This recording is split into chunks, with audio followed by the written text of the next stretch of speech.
జీవమునకు పోవు ద్వారము ఇరుకును, ఆ దారి సంకుచితమునై ఉన్నది, దాన్ని కనుకొనువారు కొందరే.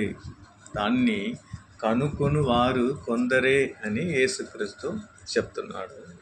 క్రీస్తులో నా ప్రియమైన సోదర సోదరి, యేసుక్రీస్తును ఎరిగిన ఒక వ్యక్తి, ఒక కుటుంబం ఉందనుకోండి. దానిలో ఐదు మందిలు ఉన్నారు. అక్క, చెల్లి, తమ్ముడు, తండ్రి, తల్లి, ఇలాగూ 5-6 మంది ఉన్నారనుకోండి. ఒక్కరు యేసుక్రీస్తుని గురించి ఎరిగిన వాళ్ళు ప్రయత్నం చేస్తూనే ఉంటారు. దేని గురించి అంటే మన తండ్రి, అమ్మ, చెల్లి, అన్న, అక్క అని 5-6 గురించి వాళ్ళు ప్రయత్నం చేస్తూనే ఉంటారు.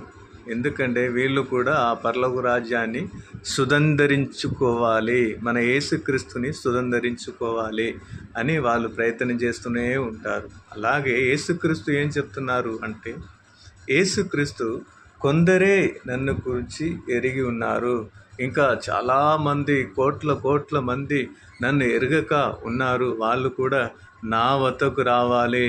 అందుకే వాక్యం ఇలా సెలవిస్తుంది, జీవమునకు పోవు ద్వారము ఇరుకును, ఆ దారి సంకుచితమునై ఉన్నది, దాన్ని కనుకొను వారు కొందరే. అయినను ఇంకా చాలామంది ఉన్నారు అని యేసుక్రీస్తుని ఒక బాధ. మన పిల్లలు మన వద్దకు రావాలి, మనతో కలిసి మెలిసి బతకాలి. ద్రాక్షవల్లి వలె, చెట్ల వలె వాళ్ళు మనతో కలిసి ఉండాలని యేసుక్రీస్తు ఎంతో ఆశిస్తూ ఈ వాక్యంలో మనకు చెప్పి ఉన్నారు. ఆమేన్. Praise the lord.